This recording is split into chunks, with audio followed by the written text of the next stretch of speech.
Welcome to 412 Sports Talk, the #1 podcast for Pittsburgh sports.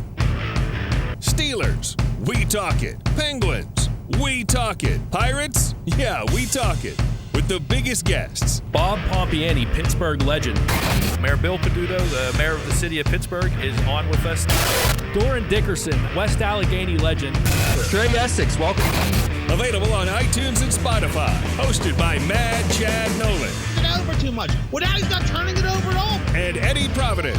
We've got the best team in football. And now, 412 Sports Talk. All right, all you Yinzers, welcome back to another episode. Well, I guess this is the first episode of Around the 412 Sports Talk.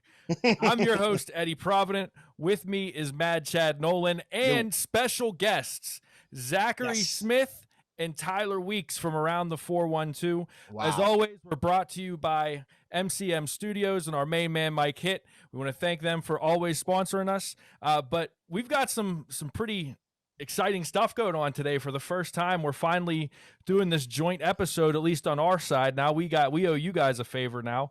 So how's it going, fellas? For sure. Appreciate it. Appreciate you guys having us on. Yeah, it felt like. So let me ask you guys a question, because I'm just gonna throw this out there, and we could have talked about this off the air, but you guys like never were like, yo, they're trying to bite off us, right? Like you never had like any hard feelings. No. Okay. Absolutely not. No, we didn't have a Yinzeritas situation. I know, hands, dude. What is up with that? Like, it's funny because we were just talking about this when we got interviewed by a couple realtors that were just doing something cool for their website, just like interviewing anybody that's doing anything in the Pittsburgh area. Actually, they might be reaching out to you guys soon. But anyway, we were talking about that, and we were like, man, like content creation is just at like an all-time high in Pittsburgh. Like conflicts, I guess, were bound to happen, but in general, it's been cool just to see like everybody supporting each other. Yeah, for sure. Like so, let me ask you guys this, because I gotta be honest. I did the podcasting stuff way back. I don't know if you guys remember Penn's Initiative. I did Penn's Initiative and all that, and then like I had a son, and I was like, I'm not doing that no more. I have a son. I'm a grown up now. And then all of a sudden I went back on my word. But how did you guys how did Around the 412 get conceived? Did you ever imagine that it would go to the point where you guys are having professional athletes on your show and having 10,000 followers? And then part 3 is, what's the end game? Well, you see, when a boy and a boy like each other and have a podcast. No, it's funny. Like, so we talk about this all the time, and I try to find like a creative way to say it differently, but really it just goes back to Twitter. Like Tyler, myself, and we started out with a third co-host, Herb. Like we were like, we want to do a hockey podcast, and originally that's all it was going to be, was just a hockey show. We talked about that, kicked back and forth that idea, and I was like, man, like I love the Pens, obviously, but for as much as I love the Pens, I also love the Steelers and Pirates equally. So if we're gonna do a podcast, it's got to be about all three. We agreed to that. Started it off, man. We had one Yeti mic in the middle of a table. In our old recording, we went back and forth between Herb's room and the concession stand at Scott Township Park, the baseball field.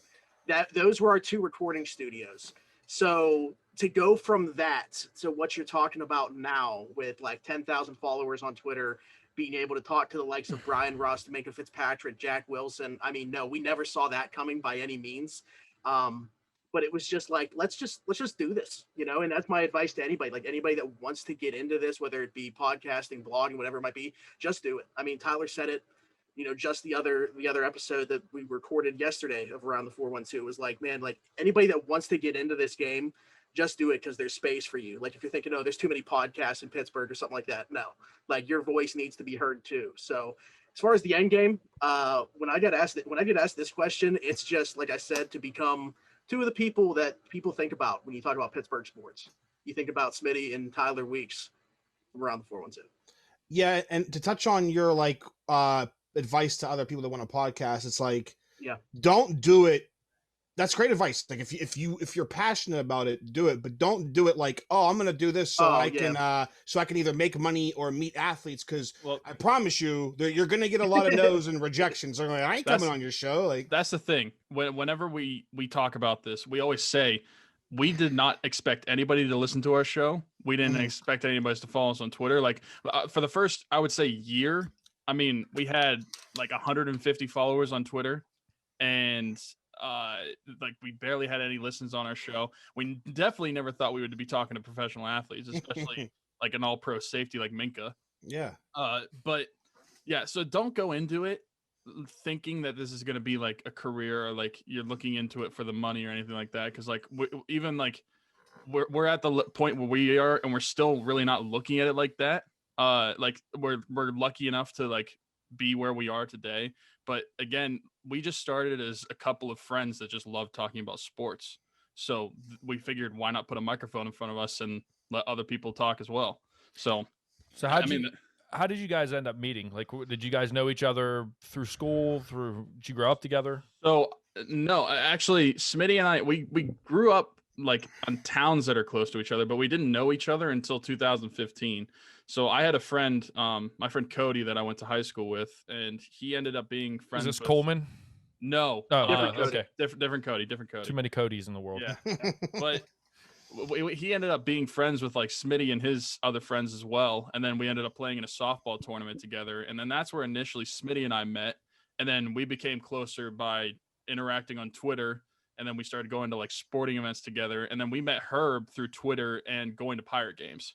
So really, I met Smitty through my friend Cody initially, but I think you could really say that our friendship has really grown and was merged like from Twitter and sporting events. And that's how a lot of our friends are today. Hey, for a long time, the teams in Pittsburgh were undefeated when we went to sporting events together. Oh, so, I don't remember what the exact game was that broke that, but it went on for a while. The only sporting event I've gone to with somebody from Twitter that I've met was game 1 of the Islanders series. So I'm not doing too hot right now. You can never go with Jordan and Chase. Yeah. Jordan and Chase are off the list. Sorry, guys. They're probably dancing to get rid of me. But I think the first sporting event that we lost together was game 3 of the round 2 in the Stanley Cup playoffs. Caps overtime. Shaq overtime. Yeah. But that place was electric though when we scored those 2 goals with like a minute and a half left, and half the building had left. Yeah. And like I remember some dude like fell on top of me. Like when they scored that goal to tie it, like everybody was just pushing everybody, and some dude just like falls on me. We're going back to like why you guys wanted to do the podcast, because Eddie and I, and it may not have been for the right reasons, but like one thing I have done the last year, I'm sure people are sick of it, is I bitch about how bad the local media is, and not all of them. There's some great guys. I think Dejan runs a tight ship. I'm not just saying that because our show is going to be on his website going forward.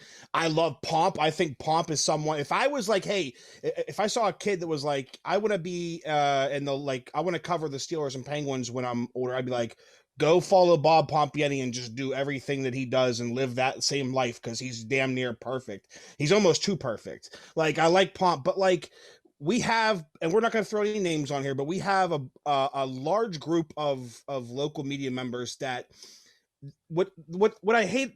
The reason why I reached out to Eddie, like, hey, I got the urge to do a show again, because I feel like I have something to say. But also, if you're going to sit there and say, hey, Pittsburgh doesn't really have a lot of great voices when it comes to covering sports, today's world, you have the ability to go do something about it. You weren't able to get on the radio 20 years ago. Like, that's just something that you had to, go to school or get lucky and get interested. So you have the ability to do these things now with a microphone and YouTube and all this stuff. So I was like, I want to do something about it as opposed to complain about it.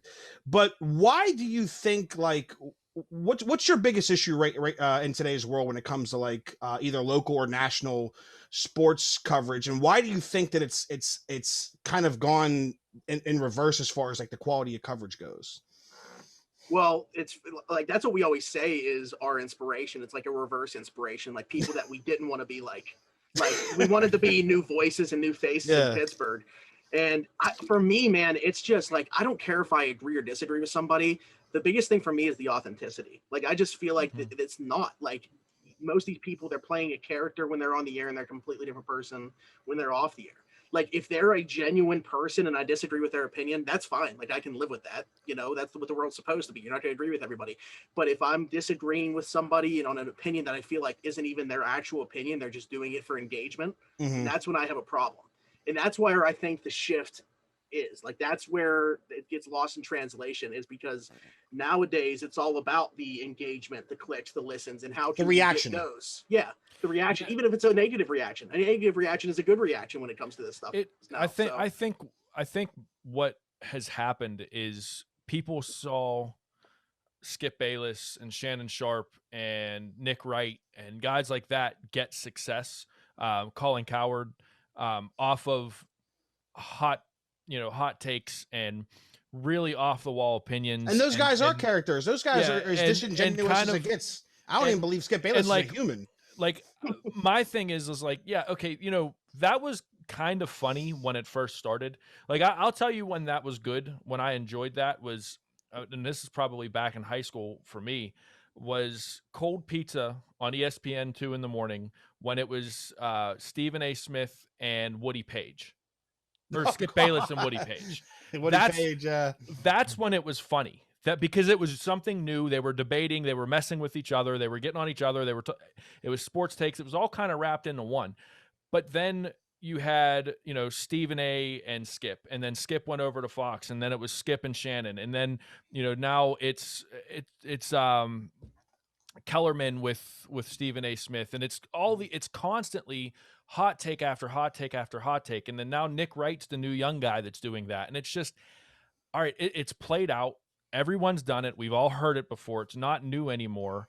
But because they'll say outlandish things like Kevin Durant drops 40 points in a playoff game, so he's automatically the GOAT now.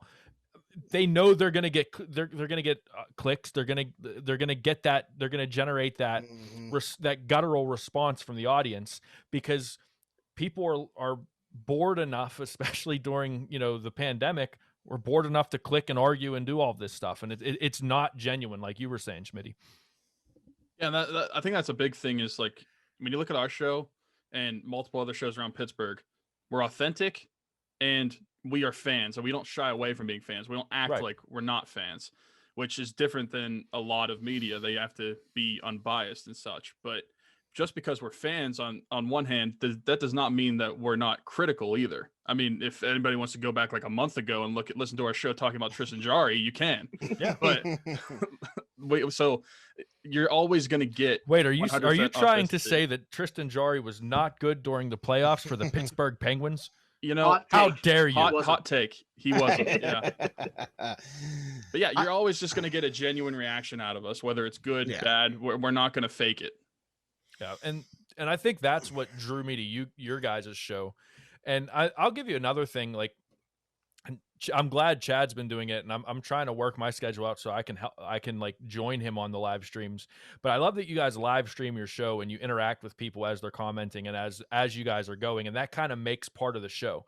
I really enjoy that. Like I'll find myself sitting on the couch or not really doing anything, and you guys could be live streaming. You guys are live streaming, and I'm messaging you guys, and it's a fun time. Like I enjoy that interaction, and you're not going to get that from the bigger outlets. And I think that that's another thing that the smaller shows have on the bigger shows, is that you can do that. You have the ability to have that one-on-one interaction. Well, they like us and Dejan reached out. The reason why Dejan reached out to us was because he said, you guys generally sound enthusiastic about what you do, but that goes the same for you guys. You guys realize that, hey, so many people try to do these podcasts, YouTube channels. There's so many of them. You guys are lucky enough to have one that really has taken multiple steps and has kind of set an example for your Yinzers and other stuff that are coming up.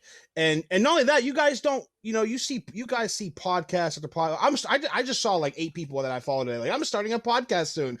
And if I was like a certain person from 105.9 the X, I'd be like, I can't believe there's so many podcasters. Everybody's trying to copy me. We have the best podcast. No one else should be a podcast. You guys are like, nah, hey, why don't you, good luck. Like, because but to me, it's just because you guys realize that you guys are a little fortunate. Like you guys have been able to have success, but you also give back. The giveaways you guys do. How many people just hound you for giveaways, by the way? This is just like nonstop. Anytime that we do a giveaway, I have to go through and delete at least 5 DMs that are like, please just pick me, I'll pay you. Like, has anyone ever tried to like sweeten the pot to get a giveaway? Yeah, so somebody offered me $50 for the Steeler ticket giveaway, and I was like, first off, for Steelers tickets, you're not getting $50. It's gotta be more than that. But no, like, yeah, we've had people like say, just give it to me. You know, every once in a while, maybe an attractive girl will be like, what do I need to do to get them? Oh, Lord, yeah, that would be the Lord testing me. That he knows that. Chad be like, all right. See, it's a good thing Chad. It's a good thing Chad's co-host is a pastor. Facts.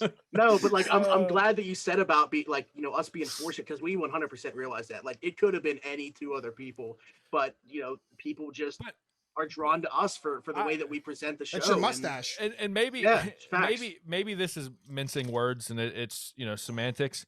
I don't know that I would call you guys fortunate as much as I would call you guys hard workers and knowledgeable. Oh man, because it's buttering you guys up, man. Listen. He's laying it on thick. I call it like I see it. All right. But no, one of the things that I appreciate about you guys and why I started watching your show in the first place when I found out about you guys, because there are a bunch of podcasts to watch right now. You can go and find pretty much any podcast you want. And the reason why you guys stick out and the reason why the Yinzhers crew sticks out is because you're fans, but you're knowledgeable. You don't just come in here. You're not Joey from McKee Sport. You guys going down a Steeler game tonight? You gotta. It's not this like just rambling thing. You guys know your shit. You know what you're talking about. You know what you're doing, and I appreciate that you guys put the research and the work in, and you guys do what you do the way you do it, because it's a fan, but it's an informed fan. It's not the shoot the puck crowd at the paint can. It's people who really know what they're talking about. You have the stats to back it up. You have, your research to back it up. You've watched it. You know the history. Mm-hmm. That's what I appreciate. It's not just the fact that you guys have this really cool show. You're funny dudes, but you're knowledgeable as well. We appreciate that, because it's not often we're called smart.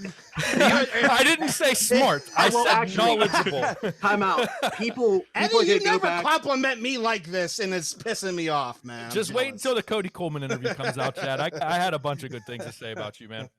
The episode that we just put out, that would have came out this morning, I feel like what you just said will not hold true anymore after I answer one of Tyler's questions. I heard it. Yeah. Was this the Ben Roethlisberger, Sidney Crosby take? Yep. Yeah. Well, no. Just go watch it. Just go watch it. Just go watch it. I mean, Chad, I could ask you the same question. Yeah, please. All right. Well, I'll just get rid of Andrew McCutcheon part of the question. The original question was, you get to pick one of these 3 players. You keep his career for his Pittsburgh team, and then the other 2 never existed. And so all the championships that came after that, they don't exist, probably. So it was keeping either Andrew McCutcheon, Ben Roethlisberger, or Sidney Crosby. Ben has been my favorite athlete since I was in high school. There's no doubting that. However, I think Sidney Crosby's importance. The Penguins would not be here right at this moment if it wasn't for Sidney Crosby, and the Steelers still would exist and have That's success. Something that Smitty didn't say last night too. I never even thought about that aspect. For that aspect alone, I would pick Sidney Crosby. However, Ben Roethlisberger is my favorite athlete going back to when I was a kid. But yeah, the fact that the Penguins probably wouldn't be here if it wasn't for Sidney Crosby, I would choose him for sure. So my answer was pretty much the exact opposite. Like I said, Sidney Crosby's my favorite athlete of all time, but I'm choosing. I wasn't even thinking about like the whole relocation thing. Like the Penguins wouldn't be here. I was just thinking about like the Penguins would still be maybe in an okay spot because you'd still have Geno and Fleury at the time. Like there still would have been some type of foundation there. With the Steelers without Ben, I mean, can I make a counterpoint? Yeah, go ahead. Because I would say if I were going to argue with Chad, because I think I would go Sid as well. But if I were going to play devil's advocate and argue with Chad and say keep Ben around, I could say that I think Gino would have filled that spot. Maybe not as good. I don't think he'd be a top 5 all-time player, but I still think he he'd almost probably be a is. top 15, top 10 player. It's not about being the best. I also think Jordan Stahl being at a second line center would probably have had a better career. I'm not going to say he would have been Gino. I'm saying he would have had a better career. And I think you could have gotten a third line depth center enough to win a cup. Probably not 3, but at least 1 cup with that lineup. Whereas the Steelers, unless they get lucky after the Ben Roethlisberger pick, they're not winning a Super Bowl without him. Well, they would have took Sean Andrews. Yeah, I mean, we were no, you could have been JP Losman. Oh God. So I'm just saying, I think. Yeah, if I'm gonna play devil's advocate, that would be my argument for Ben. From all accounts that I've watched, like when you go back and watch like the Sports Beat stuff about like when they won that draft lottery, I mean, it certainly sounded like, you know, the fact that they were able to get him, was like it saved. It was like when they drafted Mario in '83, it saved the team, so to speak. So I that would be my argument. And I think Crosby is here's a hot take for you. I think Crosby's either the second or third just best overall athlete to ever play for a Pittsburgh team. So, and I don't think Ben is. I think Ben may be in somewhere in the I have him too. All right, I would have put Mario 1, Sid 2. Yeah. So that's probably what I would do. Yeah. Chad and I a few weeks ago had this argument, or not argument, discussion. Oh man. So I'm going to throw it out to you guys because we kind of I asked a similar question to you guys, and Tyler gave me his top 5 hockey players of all time. Give me your Pittsburgh Sports Mount Rushmore. Athletes. Has to be Pittsburgh athletes. All time? But I don't think we did all time though. We did. Oh no, we did we did it. Yes. Okay. So we did 2000s from 2000. Yeah. To now. Oh. Give me your Pittsburgh athlete Mount Rushmore. Okay. Sidney Crosby, Ben Roethlisberger. If one of you two have the same list as me, I might jump out of my chair. 2000.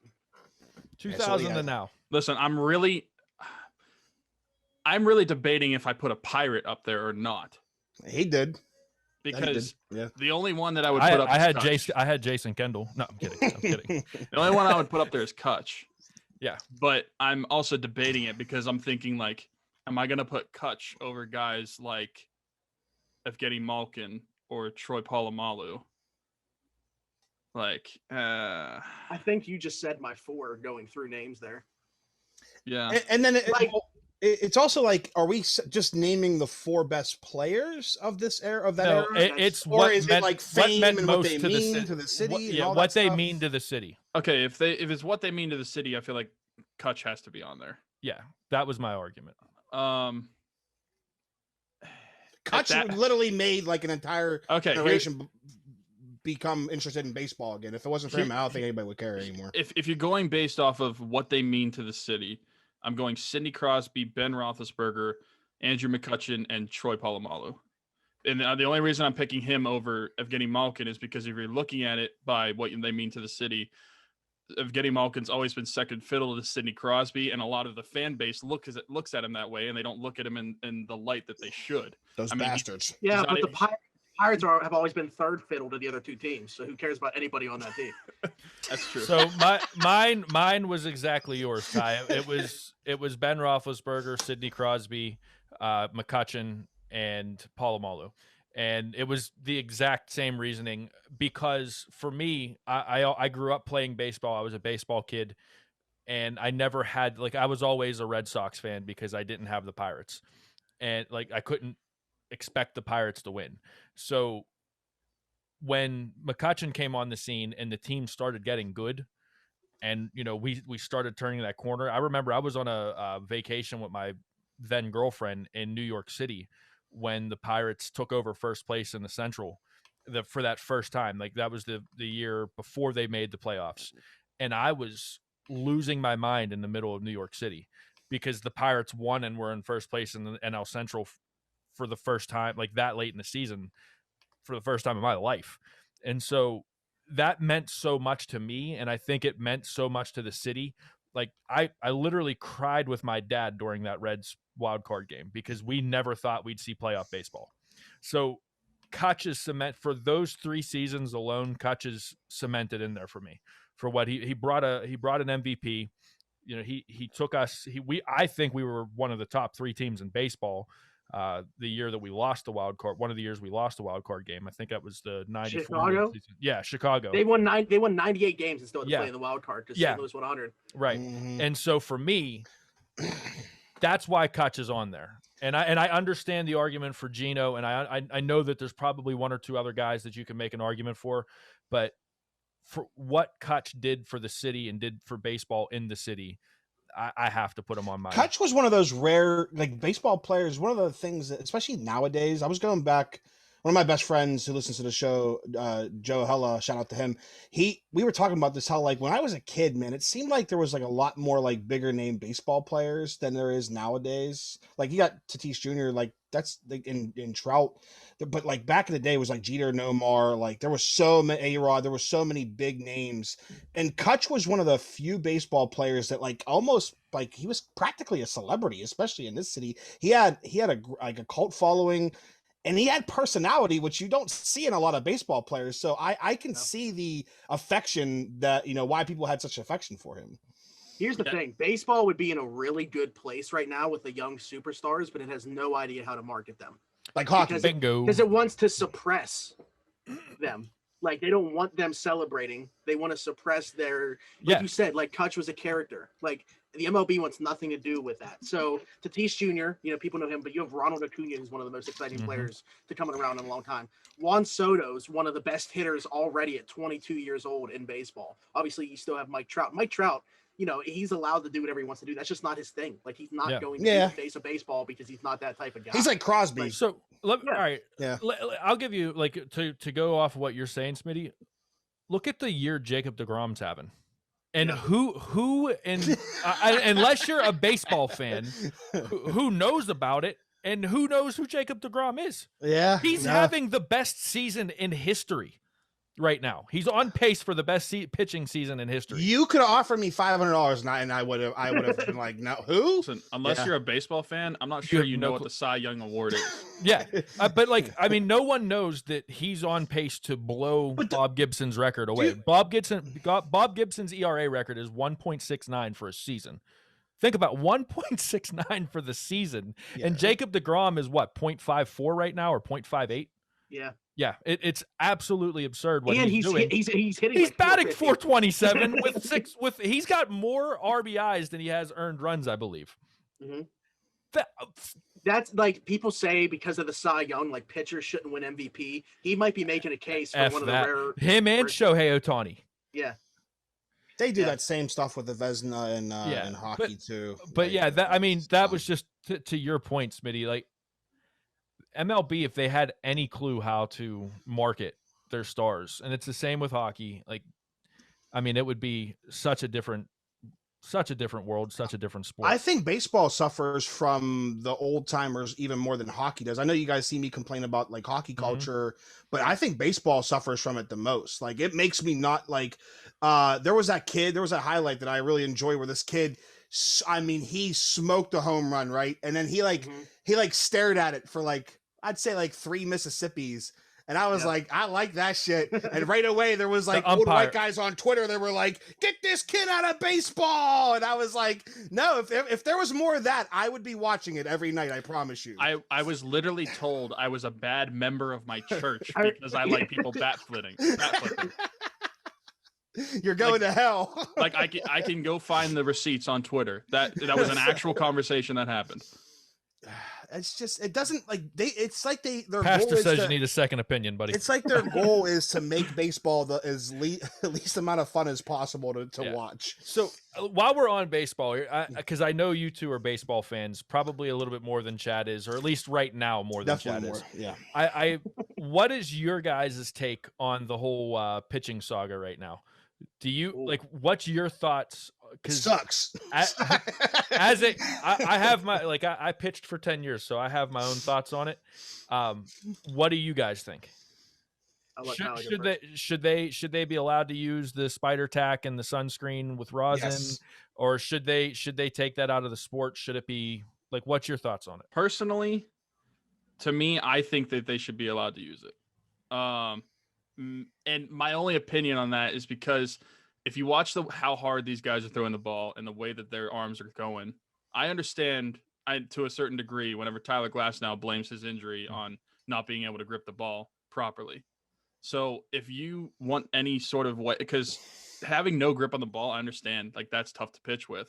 And I know people are going to say, suck it up. But if that's affecting these guys' arms, then I don't think that should be able to be out of the game. Because, I mean, you just look at, like, still shots of the way these guys are torquing their elbow. I mean, if that's going to continue to mess it up, then I do not want that out of the game. I want to help not necessarily help the pitchers get up the spin rate and, like, just dominate the batters, but I just want to help the pitchers take care of their arms. Well, and I'm not, like I said, I'm not the biggest baseball guy, but aren't, like, pitchers nowadays, like, aren't they already, like, less durable as compared to, like, pitchers when, like, Randy Johnson, when I was growing up, would pitch, like, it seemed like he would pitch, like, every game, like, every 5 games, the whole entire game. And, like, I go to, like, Pirate games. I remember I went to go see Garrett Cole one time, and he was at, like, 102 pitches in the 6th inning, and they were like, yeah, let's get him out of there. And I was like, what the hell? Like, I had no idea. I was so confused about what was happening. So, like, yeah, like, why wouldn't you want them to be able to be more durable? Smitty? So I don't fully even understand what this spider track stuff is. Neither do like, but as far as, like, the sunscreen and rosin thing, I really don't see a problem with that.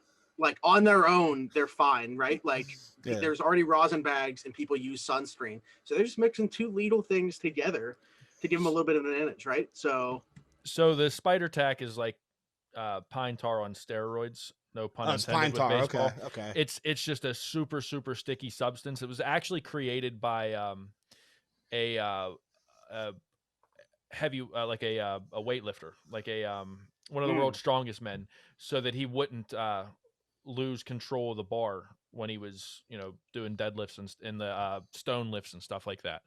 Gotcha. So that's what spider tack is.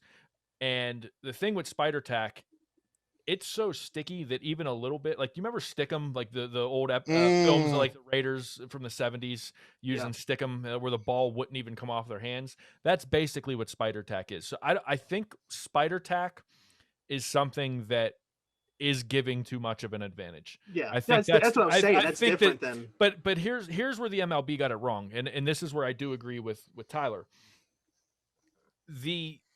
You can't just have these dudes. You can't never enforce a rule and then expect these dudes to just pick it up in the middle of the season. They're going to get hurt. Things are going to happen. They're not going to be able to adjust. This isn't like us going out and throwing baseball around. These are fine-tuned athletes that, like, any little change they're going to pick up on it, and it's going to affect their body with, like, what, just going back to what Tyler said, the torque that they're putting on their arms, how much they're whipping their elbow, their shoulders and everything. You have to, like, either wean them off of it or have some kind of middle ground, not just, like, lay a blanket law down, like, it's gone now. Yep. And that's where I think the MLB messed it up. But I mean, does it surprise me that Rob Manfred screwed something up again? No, he's by far the worst commissioner in sports right now. Let me run baseball. I'll legalize steroids tomorrow.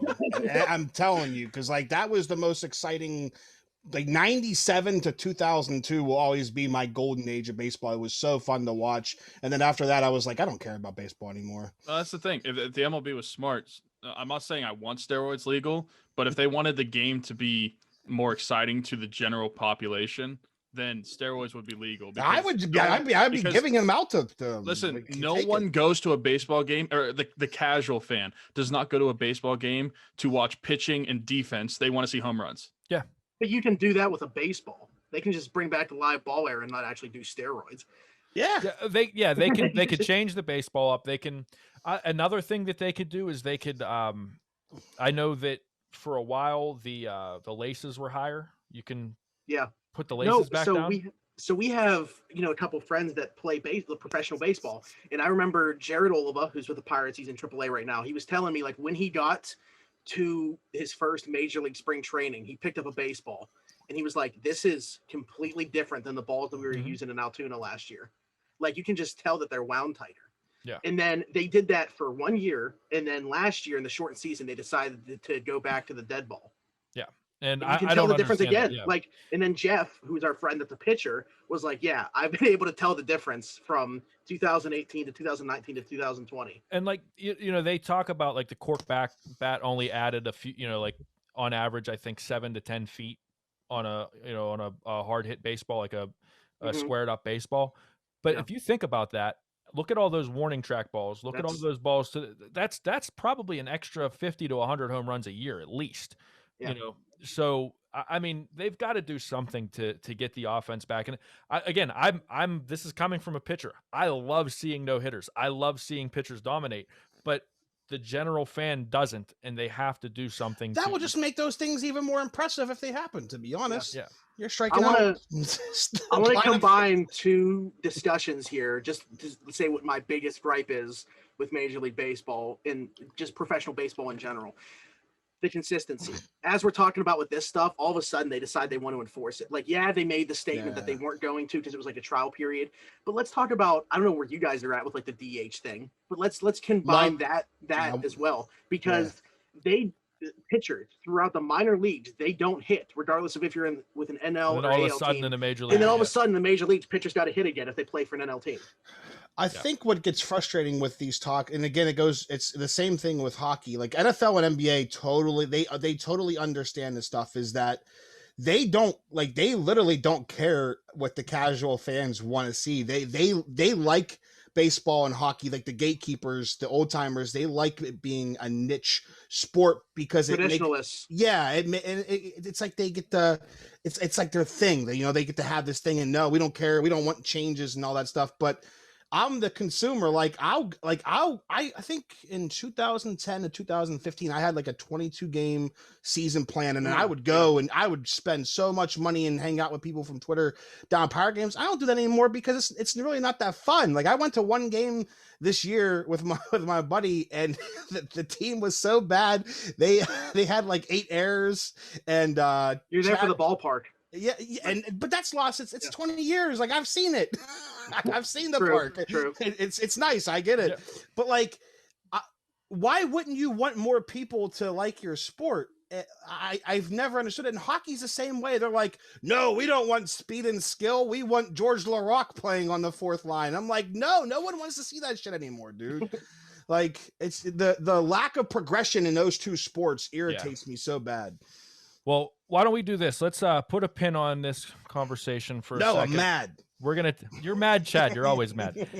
That needs to be a segment specifically for you guys. What's mad, Chad mad about? That's so corny. That's corny. It would be corny. We're gonna take a quick break. This is for those of you listening on DK Radio. This is the end of the show. So first episode, nice little wrap up. You get the uncensored extended version on YouTube. Thanks for listening, and thanks for being a part of our first week on DK Pittsburgh Sports. For those of you who are on our YouTube channel or on our Spotify or our Apple Podcasts, we're going to be right back after a quick break. And if you are listening on DK Radio, just hop over to one of the streaming platforms and catch the extended director's cut over the Zack Snyder director's cut over there. So we're going to take a quick break and we'll be right back. 412 Sports Talk family, what's going on? It's your guy Eddie P. I'm sitting in MCM Studios right now with our sponsor, my man Mike Hitt. Mike, what's going on, brother? What's up, bro? 412 Sports Talk Podcast, Pittsburgh, PA. What is up? What we're doing is, we're a local podcast. We talk Pittsburgh sports. We're completely supported by people that are either from Pittsburgh or have ties to Pittsburgh. And even our sponsor, MCM Studios, is over in Allentown, in the heart of the city of Pittsburgh. But I wanted to bring you into the studio so you could see what Mike's got going on, and you can see a little bit of, what happens behind the scenes here at MCM Studios. Mm-hmm. So, Mike, what are you working on right now, man? I'm working with always a stable of talented artists. Whether they're from Pittsburgh, they come to Pittsburgh, they come to MCM Studios, they move here from out of town, whatever the case may be. A young, old, guy, girl, pop, rock, reggae, R&B, trap music. You know, I just work with a lot of guys that need the love and the attention and the direction in order to get their sound and their business together and their whole artistry, you know, in a position that is the quality and the vision that they were looking for. I kind of just help them bring all that together. So they're like, oh, you know, or I would have been lost for the next 3 years if you wouldn't have said, hey, go do this, or sing your song like this, or write a song like this, or this is a good look for you as an artist. That's really what MCM Studios does, and what I have going on is just continually helping artists. If they get famous, they get famous. If they don't, they don't. But just helping them along on this artistic journey so they can look back, and it felt like it was worth it. Yes. I know how much it means to be a musician and need that backup. And I'll be honest with you, Mike has been a big part of the business side of 412 Sports Talk and how much we've grown as a business too, helping us with the legal side of things, giving us all the tips that he's learned in 10, 11 years of business. So, like I said, I just wanted to get you guys to take a look at the studio, hear it from Mike himself, and just get a little bit of the behind the scenes of one of our sponsors, our first sponsor, MCM Studios. And you can check them out at 412mcmstudios.com. You can check them out on Facebook at MCM Studios Pittsburgh. Check Mike out on Twitter at Mike Hitman with 2 T's. Let's build this Pittsburgh community because there's a lot of cool people, a lot of talented people, and a lot of great things going on in the city. Mike, you got anything else to leave them with? You know, support the people around you that are doing cool things. If you can see that they're serious and they're dedicated and they're putting the time and they're making the investment in themselves, at least make, at the very minimum, the investment of believing in them. That's what I did for 412 Sports Talk podcast. That's what I do at the studio with the artist. Just look at your life as one big investment, and I really think by doing that, we can all help bring everybody around us up. So there it is. I hope you guys enjoyed this little mini tour. We'll be back with stuff like this. In the meantime, again, I'm Eddie Provident. For Mad Chad Nolan, for my man Mike Hitt, we'll catch you later. Peace. All right, welcome back to the Around the 412 Sports Talk episode of 412 Sports Talk. That's going to be a super confusing. Say that 10 times right? fast. Again, brought to you by MCM Studios and our main man, Mad no, not our main man, Mad Chad. See, man, I'm all over the place. Mike Hitt. I'm with Mad Chad. I'm also with Smitty and Tyler from Around the 412. So here's what we're going to do. Here's how I want to start this segment off. I want you guys to tell me, and Chad, this question can go to you too. I want you three to tell me what turned you into a Pittsburgh sports fan. When was the moment you went full Yinzer and became a Pittsburgh sports fan? I thought you were going to say who's going to play us in a movie years down the road. I think I saw on Twitter that Governor Christie was going to play you. I thought you were going to say I saw that. There was what's his name from somebody tweeted me the picture of him just yesterday. No, I got it. Zach Galifianakis. That is possible as well. People I used to get Post Malone when I had my long hair. But what did somebody say yesterday? They were like, you look like somebody from a TV. Oh, from Super Troopers. Oh, Farva. Yeah. Mm-hmm. See, everybody tells me Seth Rogen. So, or Phil Kessel. But I know everybody might not be watching. I don't know how clear that is to see, but that's what somebody tweeted at me. That's well. I think I can in post. I can get the picture and throw it up there. So yeah, we'll throw it up. You should have seen it. But as far as becoming a Pittsburgh sports fan, I hate telling this because then everybody comes after me for not being a day one Steelers fan. But they were actually the last team that I fell in love with out of the Pittsburgh sports teams. When it comes to hockey, only ever like the Pens. When it comes to baseball, only ever like the Pirates. When it came to football, up until Ben Roethlisberger's tenure, I used to root for whoever the Steelers were playing just to piss my dad off. Oh, you're one of them. Oh my God, I have a friend that does that. My very first football jersey was Eddie George Titans, which that's whatever. That's fine. That's a good jersey though. He was my second one Tom Brady Patriots jersey. Oh, I remember literally crying when the Steelers won a playoff game one time. Oh my gosh, I didn't even know that part. So what did just Ben Roethlisberger turn you into a? I can't explain it. And even before I became like an actual Steelers fan, my first Steelers jersey was a Plax jersey. I did have a Burris jersey before I even became like a legit Steelers fan. I have no idea where along the line I actually like became like a diehard Steelers fan to the point where I am now. All I know is they were the last Pittsburgh team that I fell in love with because I remember in my childhood rooting against them every single game just to upset my dad. That's my brother's an Eagles fan, so. But I grew out of it. Like I was only, I would have been like 10 when I became a Steelers fan. Okay, all right. yeah, Ty? Let's say I feel like the obvious answer is just living here. That's how I became fans of each of the teams, but each of them were individual moments. I would say just going to Pirates games is how I became a Pirates fan because my dad, he worked for Mellon Bank, and Mellon Bank had seats behind home plate in those nice cushion seats. So we would go to the games, and that like made me really fall in love with the Pirates. The Penguins in particular, I remember it's the first time I remember watching a hockey game. I was like 5 years old, and I was in my friend's mom's sewing room. And I just remember on this little, like probably 9-inch TV, there was a Penguin game on, and I was just fascinated with it. And ever since then, I've loved the Penguins. I mean, I always talk about it. Everybody that looks behind me, they can see I love the Penguins. And then Steelers, I honestly have no idea how I became a Steelers fan, like what made me fall in love with the Steelers, I guess I should say.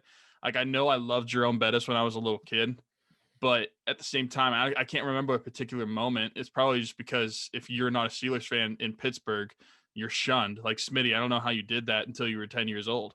You know what it is I had a bunch of classmates that were the same way. Like, it's great. I remember my best friends were like New York Jets and Miami Dolphins fans. Like, it's so weird to think of, like, looking back on it now, thinking about it. What are you guys drinking out in Ambridge, man? Beaver County. Ambridge, whoa. I'm Monaca. Tyler, are you technically? Wait, I thought you, is that all Beaver County? Like, is that? Yeah, Ambridge okay. is Beaver County, yeah. Okay. That's all the same then. Yeah. Jesse Marshall's from up there too. The 724 boys running the 412. I didn't know until it was either earlier this year or last year that Jesse Marshall's a Beaver County kid too. Yeah. So, Tyler, are you saying that Rico Fata made you fall in love with the Penguins? Is that what I'm hearing? Yeah. You can go with that. Chad, what about you, man? I don't know why he's the first name that came to mind. Rico. I mean, I inherited Ramsey Abid. Yeah, I inherited from my grandfather. I watched sports with him on the couch, like, so I don't have an exact moment. But besides with the Pens, I just love. I have an infatuation with logos. I used to draw all the NHL logos in school. The Coyotes logo was my favorite to draw. I love the Arizona Coyotes. They brought it back. But I used to call Yager Jogger when I was a kid, and I'd be like, man, I'd tell my mom, like, I really like their picture. I didn't know it was called a logo at the time. Like, I really love their picture, but yeah, like, I mean, when you're like 6 to 8 years old, and you're watching Yummer Yager and Mario Lemieux, like, in this city, I don't know how you don't fall in love with that. But I can tell you straight up, no lie, I mean, my family would make fun of me. I would cry when I was a kid and they lost, like, the Broncos AFC Championship game. I was literally, I'm telling you, like, crying like someone died. Like, literally, I was so upset. Same with the Penguins when they lost to Florida. I used to get made fun of so bad. Like, I would go to school crying. I can't believe it. I would have beat my own ass looking back on it, to be honest. Like, what is wrong with you? It's a team. But, like, I would cry. And I would call into, like, the post-game shows with Stan Savern crying. And I would call Fedco Zone. I used to torture John Fedco. My. Dude, I used to torture the shit out of John What Fedco. A throwback. Skylights. The Fedco Zone. I'd call in and be like, I would do like 40-ass pranks, like, is your washing machine or your fridge running? I can't even talk right now. That's great. We used to call him all the time. I had that shit on speed dial. It's funny how you mentioned crying, because I remember specifically, it wasn't even a Pirate game. Do you remember whenever the All-Star game was at PNC Park? I remember whenever the National League lost, I started crying. And I was like, what? Why am I doing this? Now, looking back on it, I'm like, why was I crying about the national? Yeah, you might want to tell your therapist that. So mine is it's a two-parter. Pirates, I just always, like I said, I grew up playing baseball. Pirates were the local baseball team. Just that was a natural. My dad took me to a bunch of baseball games, so I was just always a Pirates fan. The Steelers, when the Super Bowl against the Cowboys, my dad went over to his nephew's house, my cousin Bobby, and we had a big party there. And I was 5 or 6 years old, and I had no desire to watch the Super Bowl whatsoever. Like, I didn't care. My cousin Steph got she got this like new pinball game for Christmas that year, and I was way more interested in this little kids pinball game than I was the Super Bowl. In '97, my mom and dad got tickets to the AFC Championship game against the Broncos, and the three of us went. And I know that we lost, but being in Three River Stadium as a little 8-year-old kid, watching the Steelers play in an AFC Championship and literally feeling the stadium, the stands moving because people were so loud. That sold me on Steeler football. I remember when you go there and see those towels. Oh, I don't care who you are, man. If you're human, yeah, it's gonna give you a little something, a little jolt. Yeah. Like it's crazy. So that was the Steelers. That's when I was hooked on the Steelers. I always had this infatuation with goalies in hockey. So I loved especially watching their mass. There was a video called One from the Heart that was the documentary of the 91 or 92, one of the two cup seasons. It was the season that Frankie Pietrangelo made the save against the Devils. And I watched that video so much that part of the VHS was just gone. Like I wore it out. That happened to some of my old videotapes, but it wasn't hockey. But my dad worked for the railroad, and he would get comp tickets from one of his buddies. His buddy Wimpy would always get us tickets, and so did you just catch that? Wimpy, whose best friend was Bananas. Wow. No joke on that. He would get us tickets to Penguins games. Well, he scored us. He got my dad tickets to to a playoff game against the Capitals in '95. So that was Lemieux, Yager, Francis versus Bondra and Oates with Olaf Kolzig and net. And I think it would either have been Ken Reggett or Barrasso that year. We lost 5-3, but I mean, that just like seeing Lemieux, Yager, and Francis like skating around in warm-ups was mesmerizing, man, especially for the playoff atmosphere. That's what got, I mean, like, I don't think I would have needed anything to be hooked on the Penguins, but that sent it over the top for me. I will say Yager is an athlete that if you didn't see him play, like when he was playing here, it's hard in his to prime. Yeah. Like I try to tell people, like I see people all the time, like that are like new generation Penguins fans, and there's nothing wrong with that. You're born when you're born, but like they'll exclude Yager from like the all-time rankings list, and I'm like, nah, man. He honestly, he was better than Gino. Like Yager, the dude had his own peanut butter. They don't just do that to anybody. You know how hard it is to get your own peanut butter? All right, so follow up to that question, and this one's a little bit more embarrassing. I think it actually can be more embarrassing than crying about the NL losing the All-Star game. What is the dumbest / most psychotic / craziest thing that you've done around a Pittsburgh sporting event? And don't incriminate yourself. If it's illegal, you don't have to throw it out there. But like, what was the the dude that jumped off the bridge? Does anyone have anything like that? No, definitely not. Wait, when are you talking about? Didn't the dude jumped off the bridge? Oh, he jumped into the river after. In the river, yeah. Okay, he didn't kill himself. Yeah, no, he just jumped. No, that's what I was making sure you were talking about. I was there with my friend Ross. We were literally right behind that guy. Like we watched that happen. Man, as far as like, I don't know.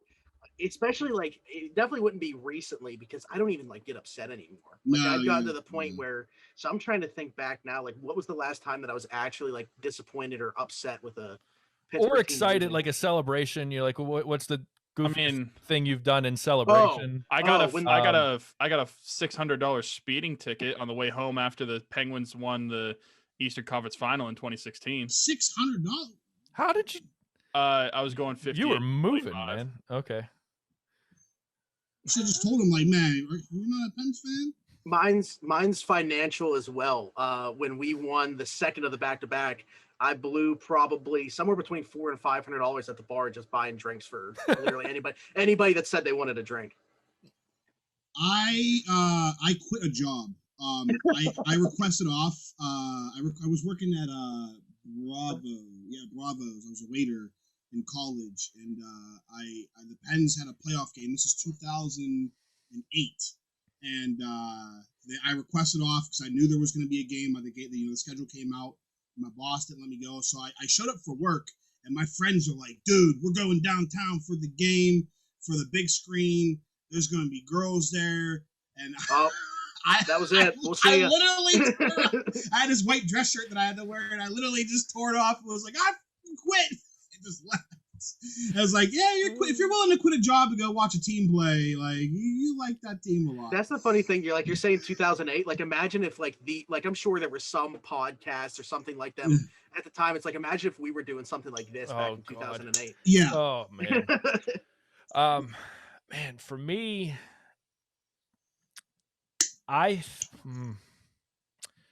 after the Pens won the second of the back-to-backs, my dad, we took off, like it was originally going to be my dad, myself, my brother, and my friend Mike. It ended up being an entire 5-car parade of our own that started in Hazelwood. There was this like private property park in yard in Hazelwood that we used to call Hazelwood Park because it was just really weird. Like, I don't know, like they had this like owl statue in it and everything. It was just a really weird place. So we like completely broke into this random person's private property to take pictures at Hazelwood Park. Then we went from there up to my friend's house in Greenfield. I had just gotten engaged like a few weeks before this. So I, over a bottle of champagne in the middle of his street with like 5 cars blocking his street, asked him to be a groomsman in my wedding. And then his mom forced my dad into promising that he would dance with her at the wedding. I'm telling you, then we went from there to town. And so I have a video on my phone. I have a bottle of champagne in one hand, a cigar in the other hand, and I'm like just screaming and yelling out of my dad's sunroof driving down 2nd Avenue. We get to the intersection up by Duquesne, like up at the arena, like by the Power Center and Duquesne University there. There's a cop running the lights. So I'm out the sunroof with a cigar and a bottle of champagne, and this cop is just looking at me like he knows, like, and so he just kind of like yells at me like, "What are you doing?" And I was like, "You're right, officer." So like I just yelled sorry, and I got back into the car, and he had the light on. It was a red light, and then my dad rolls his window down, and he just screams at the cop, "Back-to-back Stanley Cup champs, officer," and then makes the left on red and just goes down the hill. And it was, and that was that. So that was my dumb one. My family we actually still have a bench from, it's at my uncle's house now, but we still have a bench from the sideline at Three Rivers Stadium from a AFC Championship game. My dad, it was the year that the Steelers pounded the Oilers, and my dad, his brother, and 2 of his nephews were down on the field after the game because back then you could do that sort of thing. And so my dad thought that the sideline benches were bolted down. So he like went at it and like kicked it with everything he had to see if he could move it. And it wasn't bolted down. So it went into it took out one of the Oilers offensive linemen. No. Yeah. It like hit him in the back of the legs. And so this dude's like looking at my dad like he's gonna kill him, and my dad just grabs the bench and like hauls ass out. Gets his, like rounds up his brother and his two nephews, is like, come on, get this to your truck. And they threw the bench in their pickup truck, brought it back to Hazelwood, and that was, I believe it's still in my uncle's garden. Nice. Yeah, so yeah, our family has a history of doing really dumb things. That's why I threw the question out. I wanted to see if it was just us or if it was, and apparently it's just us. No, I got some other good ones I can tell you. Yeah, again, we're not. we're not trying to get anybody. I don't know what statute of limitations are or anything like that. Yeah, I have to check on that. All right, favorite sports moment Ever? favorite sports moment ever. So it's only because I was there. Like, if I was there, I would probably say like one of the cups or winning one of the Super Bowls that I've seen. But I was actually there for the 2013 NL wildcard game, as I just mentioned, and like that was literally 20 years built up into one night for a lot of people. So like for somebody like me, that was the first playoff game obviously I've ever seen. It was the only season, that I had seen up to that point where they had a winning team. That was like up there for me, and I wasn't there, man. That was Like, so we're lucky enough that we were in the last row of the section that they put us in. I actually had season tickets in 133, the first section in left field next to the foul pool. But for the playoff game, they put us in 130 on the third baseline. But we were the last row. So we literally stood the entire game, didn't have to worry about anybody telling us to sit down or anything, and stood the entire time. I That's had like awesome, five guys tell me they love me. One guy invited me to his wedding, So apparently that's a thing with sports. But no, that was easily the best sport. And the thing is too, like I've seen in person the Steelers clinch a spot in the Super Bowl. I was there for the AFC Championship game, like Polamalu's pick 6 on Flacco. I was there for that, and for me, like that wild card game still tops that. Wow, that's my dad and I tried to buck our way into that AFC Championship game. Didn't work. Oh, okay. I thought you meant the wild card game, dude. Like, I'll never be able to describe that atmosphere to anybody. I actually did. I paid. It was me and like 10 or 15 friends. We each got like $20 together, and we made a deal with an usher. And we got we got in a standing room only for the Cubs game, the Cubs playoff. That wild card game. No, not for the Reds one. I don't think that would have flew there. But I got to watch Jake Arrieta completely shut us down for $20. The thing is, no, go ahead. Well, before we move, to get back to this 13 on a wild card game real quick, we've had like Garrett Jones, Michael McHenry. They were on that team and they've been on our show. They said like because neither of them started that game, they were just in the dugout. They were literally like us that night. Like they couldn't even describe what that night. It was literally just like watching a movie. Again, like 20 years built up into one night, essentially. Yeah, I'm jealous, dude. I'm jealous. Ty? Yeah, I mean, I love that game so much. And that's really one of the ones up there for me too, but I was not at that game.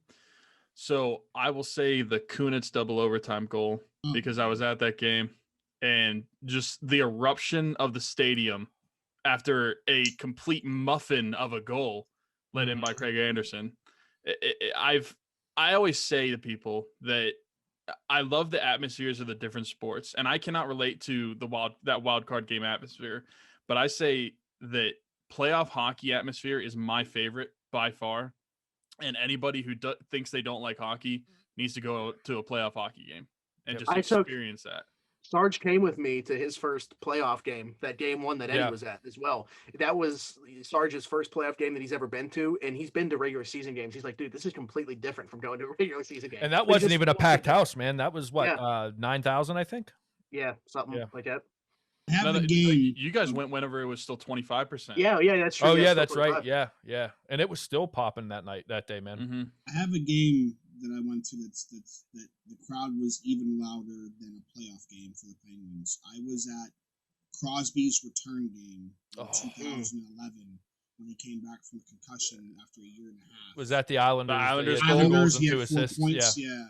And if you watch highlights, I'm right behind the goalie in the front row.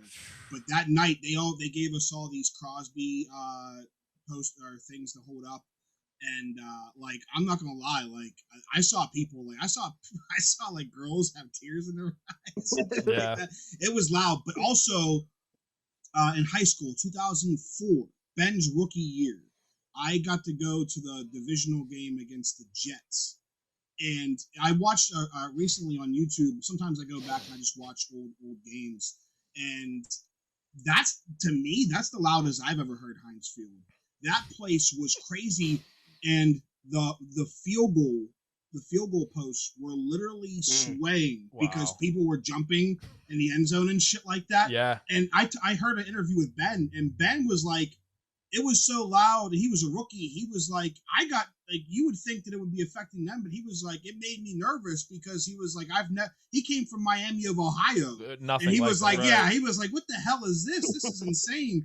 And they almost lost. They probably should have lost that game, honestly. But that's the loud. I've been to Heinz Field. I was at the Jets AFC Championship game, but that Jets divisional game in 04, I promise you, go on YouTube and watch them. Even the broadcasters, they're like, we had to adjust their settings because it was just so loud there because the team had some down years. And when Smitty talked about how important Ben was, Ben did kind of rejuvenate my love for the Steelers. I was kind of like wavering. I think a lot of people were because they were, it was like they weren't like. And you weren't in love with Tommy Gunn. My whole life, I was like, man, I wish the Steelers had a quarterback, and like that's. I think that's why people have an attachment to Ben. I mean, we had nothing like that, and it was the next year they won a Super Bowl. It was like, yeah, this is what it's like to have a quarterback, one of those guys. That Jets game, I ended a relationship before it even started because of that Jets game. I took a girl to the 10th grade snowball winter formal that year, and it happened to be the night of that football game. So I brought my dad. Remember those old handheld like antenna TVs? They were like a 2-inch screen, looked like a Game Boy, but it was a TV. I brought one of those to a dance and like sat in the corner the entire night, and like me and 3 friends watched that game on a little That's 100% what I would do though. Yeah, you ain't no Eddie ain't no simp. Eddie ain't no simp. Actually, I might not even go to the dance. Yeah, I 100% would do that dance. Yeah. Hell no. Hell no. So for me, I mean that AFC Championship game is close, that 97 championship game, but I got to go Super Bowl 40 for me because I never thought that I would see the Steelers win a Super Bowl just because it never happened. Like by the time I was a really big Steeler fan, we lost to the Broncos in the AFC Championship. We lost to the Patriots in the AFC Championship. We lost in the divisional round of play. It was always that close, and then we lost. Eddie, real quick, though, on that, because here's the thing. I don't know about you guys, but I know for myself, I felt like I had celebrated them beating the Broncos in the AFC Championship game. I felt like I and the team had that's when they hit their emotional peak because that was the championship game was the hump that they couldn't get over. Yeah. So I don't know what like that's I never like. Not to mention the fact that like no one in the world thought that they would beat that Indians. Right. Yeah. Well, and that was the thing. Like, I think the Super Bowl 40 for me was the whole, because of the lead up to it. I remember like I sat in the exact same chair with my parents, like every week for every game, every playoff game.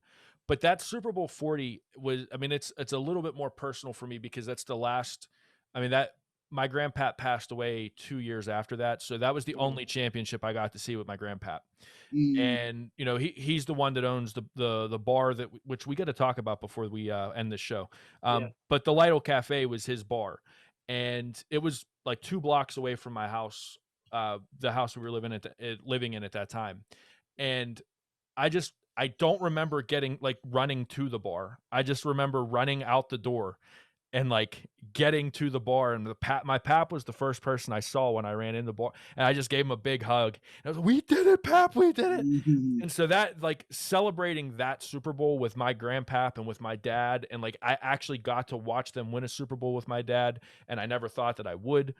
That like I don't think that there will ever be a better sports moment for me unless I have a kid that is as big of a sports fan as I am. And so like all completely sentimental reason that Super Bowl 40 that's like the pinnacle of sports fandom for me. You really The thing put us for on to us- shame with that. The thing I for mean- us was running up to Dick's Sporting Goods to grab the champion. Yeah. After you, yep. Being in line, yeah. All right, There's- so go ahead. I would say there's one atmosphere I just thought of, and it's unrelated to the three teams that we're talking about, but I just thought I'd mention it for sports atmospheres. Pitt, Penn State in 2016. I don't know where your college allegiances lie or if you care about college football. Love but it. Notre Dame. I So I say, know Chad's Notre Dame. I'm not sure So, about any. I'm a BYU fan, Pitt but I'm guy. also a Pitt fan. And Pitt, Penn State, I was at the game, and that's got to be the best college football game I've been No, at. in Happy terms of Valley is atmosphere. crazy. But that was And was that It was at Heinz Field, okay, yeah. Yeah. and to this day, that is the highest selling crowd at Heinz Field. It beats any Steeler game too. Wow. Yeah, shout out to Penn State for that one though. Yeah, thank you, Penn State. Yeah. I hate Penn State with a passion, So- and I know okay, thank goodness. I'm a huge Pitt fan, but I'm sure everybody knows now. I coach high school football, and our running back for the 2016 state championship team was a kid by the name of Dwayne Murray. He finished his high school career 8th all time in WPIAL rushing, and Penn State was looking at him. Western Michigan was looking at him. And there were 2 other schools, like Division I schools, that were like giving him serious looks.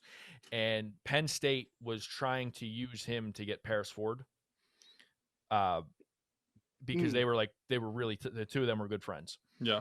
And they strung him along, and then never signed it, like never offered him. Oh, that is shady. And then he lost out on all of the other Division I scholarships, so he ended up at Duquesne. But the funny story on that one is when James Franklin came to Steel Valley to meet with Paris, thinking he was going to sign Paris. So they call Paris down to the office, the athletic director's office. Paris goes down. He's talking with James Franklin, and he says, James Franklin, you going to sign? You're going to sign? And as I was told the story, Paris looked him in the like dead in the eyes and said, "Nah, I'm not. I'm going to Pitt." And that was I'm good. I don't know about you guys though, but as someone that doesn't have an allegiance to either of those schools, it is funny to watch. For me, to watch Pitt fans think that Pitt. And it's not. It's not on the same playing field. Oh no! So I don't think they're on the same playing field. I also think it's equally as funny to watch Penn State fans act Ohio like it's not a State, rivalry. yeah, right. Well, no, I was gonna say they act like Pitt's not even a rival. Before, Oh no, yeah, for but sure. before they were in the Big Ten, I mean, Yeah. you could argue It was in the every Big Ten year, they yeah. don't even really have a rival. But before they were in the Big Ten, Pitt was Penn State's rival. It was every year. No, and they but- both mock each. I follow That- just as many Pitt fans as Penn State fans, and you nailed it because I see them try to say that they're not a rivalry. Listen, no, I see the tweets, guys. Yeah. I see them. Because of that, I always didn't like Penn State, but then 16 solidified it for me. James Franklin kind of put the nail I in the hate coffin. Penn I State. can't stand Penn State. Well, that game, whenever Ryan Lewis picked off Trace McSorley in the end zone to like basically solidify the game, Yeah. that was the loudest I've ever heard a football stadium. The only time I ever cared about Penn State was when LeVar Arrington was there, just because he was so awesome. Yeah. Like, Man, that's another episode or another conversation for a whole nother time. Best high school or football players. We need to bring Doran Dickerson back. For Yeah, that. We'll have yeah. Doran back for that. All right, so before we wrap this episode up, we kind of hinted at it a couple minutes ago. I wished Smitty a happy birthday the other day, which happy belated birthday again, buddy. Appreciate it. Yeah, thank you. And I told him that the next time we got together, birthday beer is on me. And the conversation went a little further, and then somehow I invited you down to the Lidl. Yeah. And you didn't know that my family owned a bar. And so I threw it out. Yeah, my family owns a bar. It's been in the family for almost 50 years now. Blah, blah, blah. It's a little hole in the wall dive bar. And then Mel, she chimed in, and somebody else chimed in. And the next thing I knew, like everybody, hey, we should do a get together. We should do a get together. Smitty threw out August 21st because it's a Saturday night. It's the third preseason game for the Steelers, which is generally when the starters play at least the first half. And it's a Saturday night, and so I threw it out there. Anybody want to get together for a Saturday night Steelers preseason game? If you don't mind coming down to the hood. And no, it didn't seem like anyone cared. So they don't have valet parking there, so don't let anybody fool you. Hey, if look, someone's man, valet parking your car, it's street parking. I would Uber. I would make sure break out the what was the things called that you put on the steering wheel? The you might want to break out the club or whatever those things are called. I don't know. But yeah, you might want to do whatever you need to do. Make sure you bring your bulletproof up. No, it's not that bad anymore. Anymore. Yeah, they dropped white phosphorus on everything. Yeah. It's good now. No, but in all seriousness, we're gonna do a get together on August 21st, probably sometime around 7:00 or whenever kickoff is for the Steeler game. Steelers versus Lions, and everyone's invited. Whoever wants to come down. My grandmother's bar may not fit everybody, but that's all right. We haven't decided if we're going to call it something or if it's just going to be a big Yinzer get together, but the four of us are going to tag team, putting some stuff together. Maybe we'll do like a door giveaway or something like that. Maybe try to do some kind of like little charity something. I don't know. We'll figure something out, but everything's still in the process of being figured out. But we did want to throw it out there that there is going to be a Yinzer get together, a post-COVID hangout at the Lytle Cafe in Hazelwood. I can get, we'll put all the information out as we get closer to that. But yeah, I'm looking forward to getting out with everybody and like actually being able to hang out for the first time in a very long time. I'd like to get PGH Clothing involved in that too. Yeah, I'm really supportive of the show. So yeah, I'm looking forward to when they can do a bar crawl again because that was awesome the first time. Yeah, and I didn't get to go to the bar crawl. So. Yeah. But this all happened. So. Yeah, Tyler wasn't there either. I was the only one there. This all happened within just an hour or so. Dude, I went to the car wash and I came back and I had like 30 something notifications on my Twitter. I was like, am I in trouble? Like, what did I do?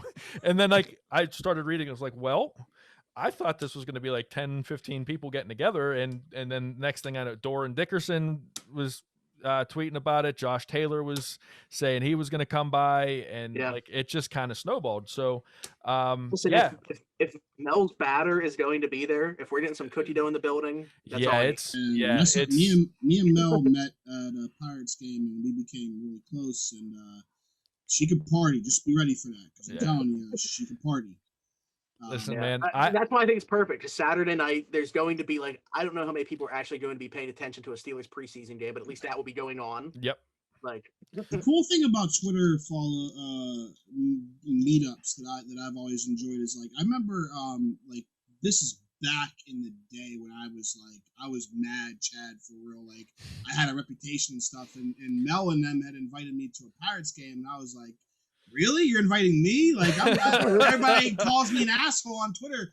But the cool thing about it was I made a bunch of friends, and that's when I think everybody was starting to be like, you know what? When you meet the people that you interact with on Twitter, you start to find out this person has a kid, and this person does this, and this person does this, and it's because let's be honest, we all have the same we enjoy Pittsburgh sports, and I talk about other subjects with other people, but when you get to meet them offline, I think it actually enhances what they say on Twitter even more going forward. Now, I look forward to seeing people because I'm oh yeah, they're actually genuine about what they're saying on there. So, but I mean, even just for the simple fact that I think most people have been cooped up for the last 18 months, and it's just nice to finally be. I've able been to plan. cooped up with a toddler, so I don't even know how to interact with adults anymore. It's just nice to be able to plan things again, like to look forward to going out, dude.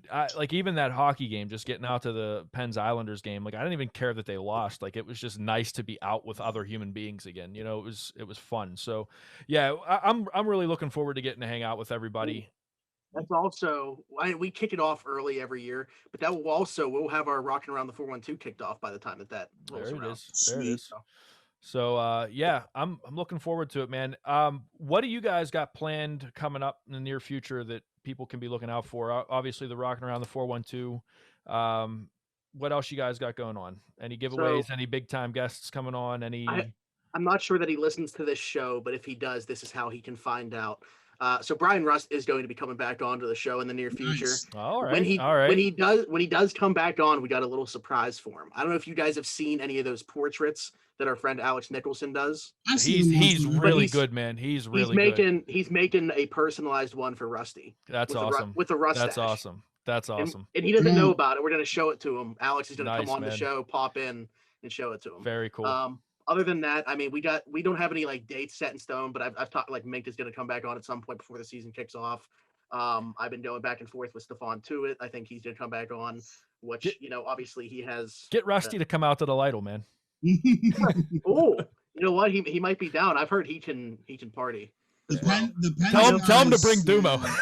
That's what I was going to say. That they're like that's the group right there. Him, Dumo, Zach Aston, Reese. Yeah, those are the boys right there. I met Max Talbot down south side. This is 2010 or something. He was shit faced. Like he was shit faced, and he like any rumor about Max Talbot is probably true because this dude was the Mac Daddy of all Mac Daddies. He had like 3 what I would consider like dime piece girls. One was like grinding on him. Penguins credential people are gonna listen to this show like, nah, yeah, we're out. You're canceled. Max Talbot's gonna fight me, but I was a diesel, and like Max Talbot literally was getting like grinded on by like 3 dime star chicks. It was just, I was like, we were all like, yeah, this is awesome. That's the only story I have. You know what I'm terrified of? Like legitimately about this little get together. I used to be a tank, but I've completely cut out drinking since I started this diet, and I hope to be down quite a few more pounds by August. You don't have to worry; you'll drink more than Tyler. Oh man, like I only drink water actually. Yeah, that's all I've been drinking. Like legitimately, that's all I've been drinking is water. Aside from like these zero calorie energy drinks, which don't taste very good, but yeah, can you, let me see. Like Bang. Hey, yeah. This episode is not sponsored by Bang. Hey, Bang Energy. It worries me because like I'm like Frank the Tank from old school. I'm worried if that's gonna come back out again. If I'm gonna end up going streaking down Hazelwood. Listen. I'm gonna put it out there right now. All right. If anybody that shows up to this get together can outdrink my uncle and my mother, I will give you $25 at the meet and greet. Mel, I'm telling you, Mel's like. If any of the two of you, if anybody, I don't care, it's out there. If you can outdrink my Uncle Bill or my mother. Yeah, see, Uncle Bill, that right there, you already know that guy drinks. Yeah. You ever see I have an Uncle Bill as well. Do you ever see Mr. Incredible? You know the movie The Incredibles, Mr. Incredible. When my uncle went on vacation to Ocean City, some little kid went up to him and was like, "Mr. Incredible, could I have your autograph?" That's what he's built like. He's a retired fireman who, he did the worked one day, 3 days off, and he lives across the street from the bar. So like he literally would just go, he would sit at the bar all day, pound them, and go home. I'm not challenging Uncle Bill to anything. So if you can, and then my mother grew up in the bar. So I mean, if anybody wants to challenge them, I'll put money on the line for it. One more show that I'll add to our guests. He doesn't know about it yet, but he's gonna come on probably around the NFL draft time. Is Jesse Marshall. He hasn't confirmed it, but we know he's going to come NFL draft or NHL? NHL draft. Okay. I was going to say, well, that would be cool though, because I want to get Jesse's takes on football. So it's funny. The one time we did have Jesse on was right around when the Steelers and Browns were about to play, but like not in the playoffs. It was in the regular season the first time, like when we blew them out. And he was like, I need you guys to tell me something. I needed some confidence. Are the Steelers going to be able to beat the Browns on Sunday? And it's the only time I've heard Jesse bring up a sport other than hockey. Is there a better person on Pittsburgh Twitter than Jesse? Or at least like, that dude, he's just such a genuinely good guy. Funny thing about us going with DK, right? So DK, there's certain people that we've had on the show where he was like, hey, if you guys have so and so on the show, I might not be able to air that episode because I don't work with that person. Yeah. Mm-hmm. And I was like, okay, but like I was like, we have people from the Athletic on all the time, like Josh Yohe and Jesse Marshall, and I was like, I gotta be honest, I'm willing to cancel the deal over Jesse Marshall. I was like, that's non-negotiable, like, because he's like I consider Jesse a friend, not just someone I have on my podcast. Like he and I play COD together and talk about our kids and stuff like that. I was like, nah, and I texted Jesse, and he was like, he said I could come on the show, and I was like, yeah, and I was like, wow. Well, guys, we are, I think, to the point where we're just.